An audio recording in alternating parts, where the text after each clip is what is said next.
Shalom, shalom, c'est Brogui. Je suis dans la continuité de ce que nous avions commencé à parler depuis quelques jours. C'est une série de petites vidéos de 10 minutes, ouais, pour essayer un peu de parler de nous. Parce que nous sommes à l'heure où nous voyons le figuier en train de bourgeonner. Voyez-vous, sur tous les plans, voyez, Israël est en train de se remuer. Et nous savons que nous sommes dans la saison, parce que Jésus avait dit que lorsque vous voyez le figuier commencer à bourgeonner, vous comprendrez que l'été est proche. Voilà. Les gens se demandent pourquoi vous faites ce que vous faites. Vous prêchez sur les réseaux sociaux. Voilà, on prêche sur les réseaux sociaux parce que nous n'avons pas d'église. Voyez-vous, nous croyons que l'âge des églises ou le temps des églises est terminé. Parce que les églises d'aujourd'hui ont été calquées selon le modèle, voyez-vous, de Paul. Voyez-vous, nous avons prêché l'évangile, voyez-vous, ou l'évangile qui se prêche aujourd'hui, c'était l'évangile de Paul, non? Parce que Paul avait dit que si un ange, même du ciel, vient, il vous enseigne autre chose que moi j'ai prêché, Paul, voyez-vous, qu'il soit maudit. Voyez-vous? Donc lorsque vous êtes dans le contexte de l'église des nations et que vous prêchez autre chose que Paul avait prêché, vous êtes automatiquement maudit. Voyez-vous? Mais rappelez-vous que Branham, lorsqu'il a traversé de l'autre côté, voyez-vous, il a vu des bien-aimés. Il s'est dit, êtes-vous tous des Branham? La voix a dit, non, nous ne sommes pas des Branham. Nous sommes juste les convertis que tu as amenés à Christ. Notre précieux frère, si tu n'étais pas venu. Voyez-vous? Et il dit que si ceux de Paul entrent, les miens aussi. Il n'a pas dit si ceux de Jacques ou de Pierre. Il dit si ceux de Paul rentrent, les miens aussi. Parce que lui, il a prêché comme Pierre. Non, c'est faux. Il n'a pas prêché comme Pierre, il a prêché comme Paul. Voyez-vous? Mais pourtant, Jésus avait remis la clé à Pierre. Il dit, Pierre, je te remets les clés du royaume. Voyez-vous? Donc les clés du royaume n'étaient pas à Paul, mais à Pierre. Mais frère Branham dit que moi j'ai prêché comme Paul. Pourquoi? Parce que Paul était le premier à être envoyé aux nations.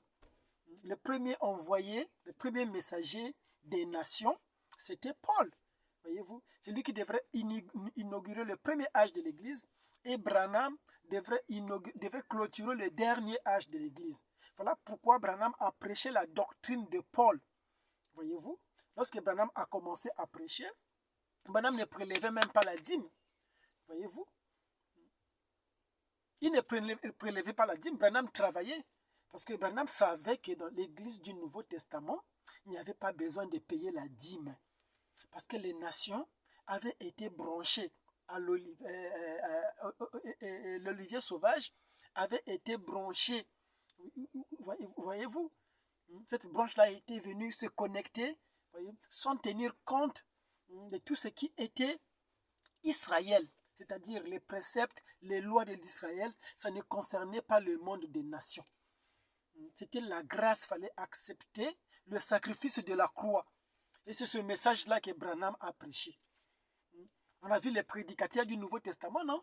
Ils ont rejeté toute la loi, mais ils ont gardé les dîmes et les offrandes. Voyez-vous? N'expliquons pas que les dîmes et les offrandes aussi faisaient partie des ordonnances de la loi. Frère Branham dit que lorsque vous êtes coupable d'une portion de la loi, lorsque vous fauchez une portion de la loi, vous êtes coupable de toute la loi en plénitude. Il n'y a pas de petits péchés, voyez-vous. Soit vous respectez la loi dans l'intégrité comme les jeunes hommes riches, ou soit, voyez-vous, vous sortez de la loi. Parce que la loi, c'est une alliance. Mais les prédicateurs d'aujourd'hui, du Nouveau Testament, ils ont rejeté toute la loi de Moïse, les préceptes et les ordonnances que Dieu a données à Israël, voyez-vous, pour garder que les dîmes et les offrandes. Voilà pourquoi ils lisent Malachie.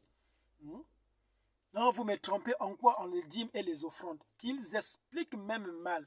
Parce que les dîmes, ça se payait une fois l'année. Voyez-vous? Et on ne donnait pas à quelqu'un. Les dîmes, on les mangeait dans la maison de Dieu. Voyez-vous?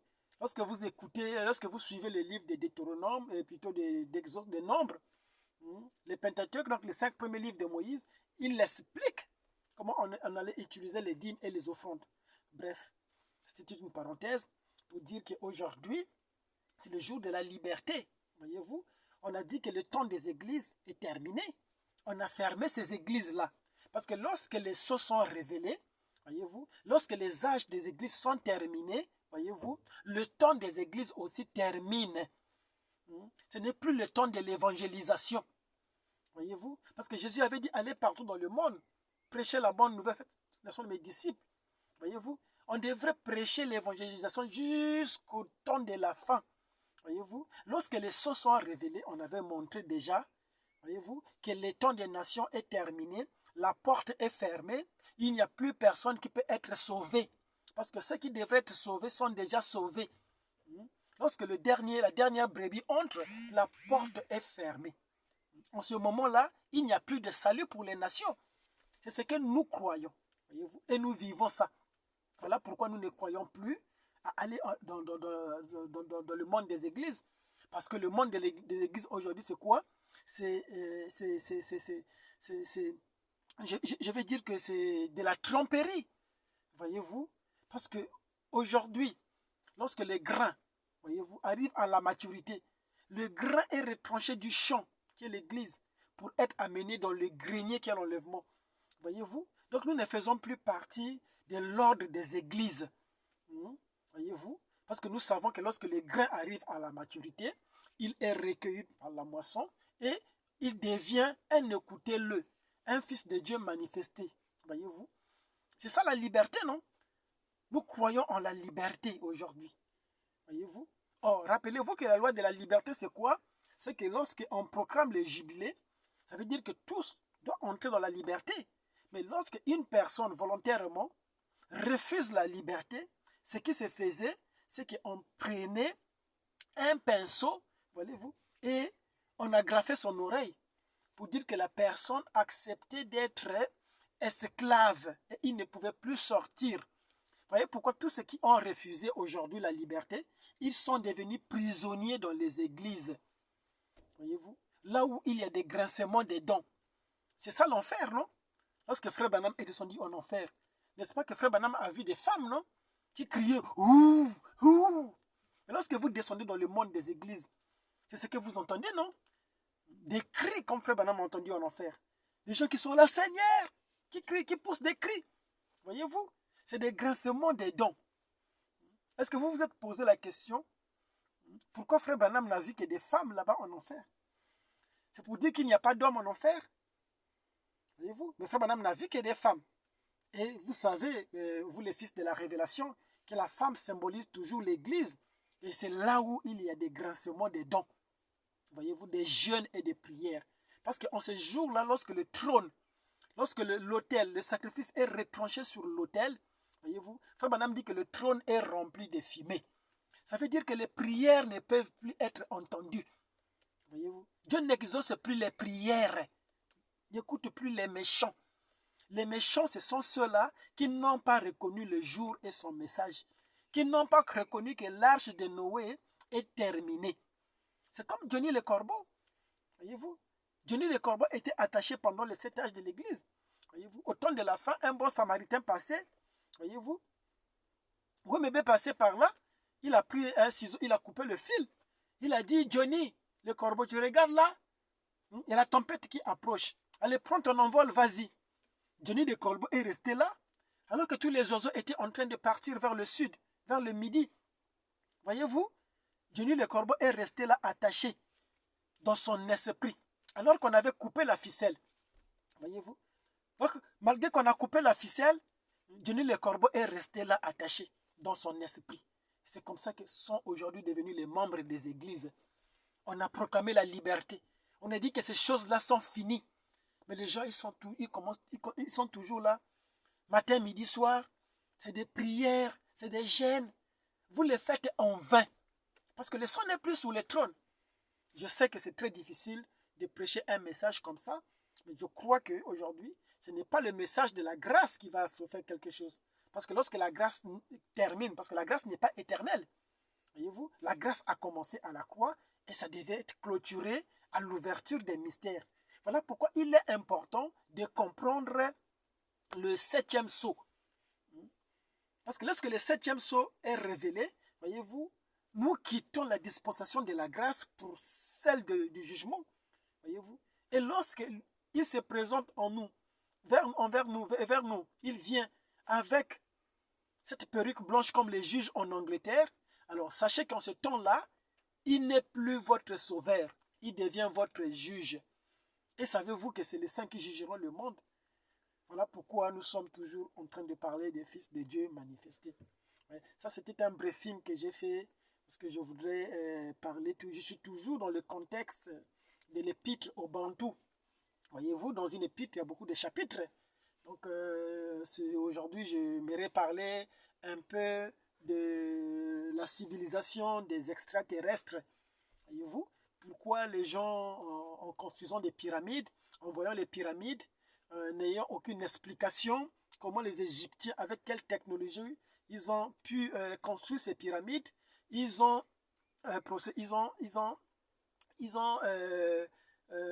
comment je dirais ça, ils ont nourri les hypothèses telles que les pyramides, c'était les extraterrestres qui sont venus pour les construire, voyez-vous. Comme je vous avais dit la dernière fois que nous faisons partie de l'université de l'Enoch, non? D'Enoch, non? Parce que nous ne sommes pas les mages. Les mages étaient au point quant à la première venue de Christ, parce qu'ils étudiaient les zodiaques, voyez-vous. Ils ont vu la première venue de Christ et ils sont venus pour chercher le Messie qui était né, voyez-vous. C'était l'étude des zodiaques, l'université du ciel, voyez-vous, du zodiaque. Mais nous, aujourd'hui, au temps de la fin, voyez-vous, nous sommes dans le mystère de l'école de l'Enoch. Voyez-vous, Enoch avait construit, en tant qu'Égyptien, il avait mis un héritage en Égypte, à savoir la pyramide. C'était là la sagesse du monde. Et même Moïse, voyez-vous, il fut instruit dans toute la sagesse égyptienne, la sagesse qu'il puisait dans les pyramides.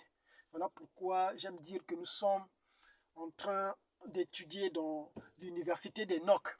C'est là où il y a des mystères, voyez-vous. Donc nous parlons de la civilisation des extraterrestres. Voyez-vous, ça c'était une introduction. Et nous allons montrer comment cette civilisation-là est en train de se manifester. Voyez-vous, tout d'un coup, voyez-vous, la Pentagone avait peur, non? Parce que quand les sceaux ont été révélés, voyez-vous, ils ont commencé à voir les images dans le ciel qu'ils appelaient des objets volants mais non identifiés. Voyez-vous, aujourd'hui, avec l'ouverture des sceaux, toute chose doit être identifiée. Voyez-vous, parce que lorsque Adam est restauré, Adam identifie toutes choses.